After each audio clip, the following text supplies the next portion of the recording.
All right, welcome back, everybody. It is time for another historic house tour. Yes, Melissa Cole visited a couple in New Hartford who just knew they could restore an abandoned home to its former glory. Take a look.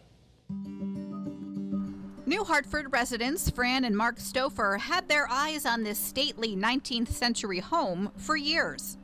I had driven by this house for a long time and thought, oh, somebody should take care of it, because at the time it had been abandoned for about 12 years.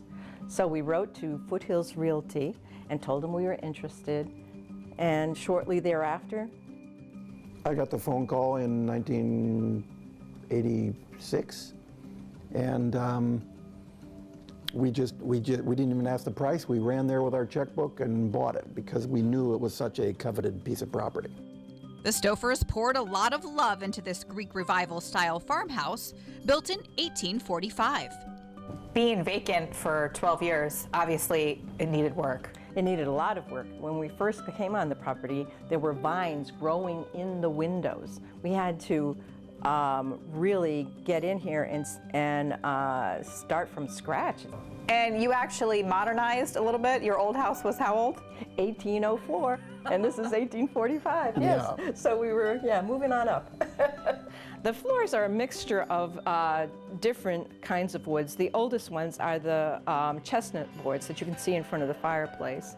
But there was a center chimney here in the original house, and so you can see how that's patched. But we love the mixture of the boards, and we wouldn't do anything to modernize that.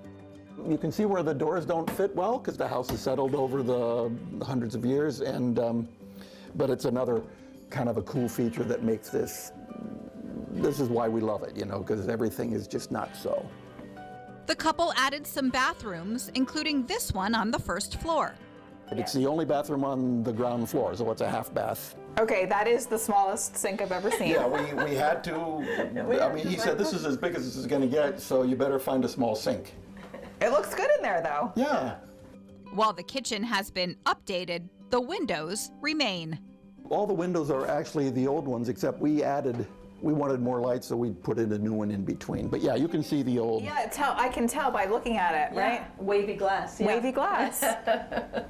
This is our master bedroom, and I really love this little fireplace. That's so charming. When there's a blizzard out, my favorite thing to do is pull up one of the armchairs and get a cup of tea and a good book and just sit in front of the fire.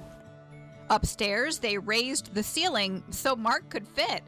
From this point forward, the ceiling was here. Oh, wow. You know, I'm standing here, I had to do this. And so the contractor raised the ceiling foot and a half. Actually, I was amazed that he agreed to buy the house because it really didn't fit. And even now, when he comes down the back stairway, he has to duck. Off the hallway is a very unique feature. In the summer, when it got brutally hot, they had a sleeping porch. And actually, when we bought the house, there were 3 or 4 small steel beds with springs. So they literally slept outside? Yes, and they had those bamboo kind of shades that roll up and down. And when it got too hot, they came out to the sleeping porch. And who wouldn't want to sleep out in this gorgeous area? We have a great hammock that hangs in the summer. A lot of the rugs, furniture, and decor comes from the Middle East, as Mark was raised there. My dad was a chemist for an oil company in Saudi Arabia, so I spent 18 years over there. The blown glass and most of the artwork throughout is by the Stouffer's daughter, May, who grew up here. These are oil paintings of parts of the house, and they were done by our daughter, May Stouffer. She's an art teacher at the Rembrandt School. And for her senior project, she did a triptych of her bedroom window and of a favorite space of hers on the house, which is the side porch and the stairway, and the lane. And in the spring, around her birthday, it's filled with daffodils up and down each side, so it's been a very favorite spot of hers. This one showcases the beautiful ferns surrounding the home in warmer weather. I always think of it as a metaphor for coming home, right? She's here, and there's the house that she grew up in. So what is it about historic homes that you guys just love? Well, the charm of them, and I guess maybe just thinking about the stories of the people who lived here before. You know, it feels like, yeah, we own it, but it's like we're borrowing it in time. You know, there was a lot that happened here before we came. There'll be a lot that happens after us.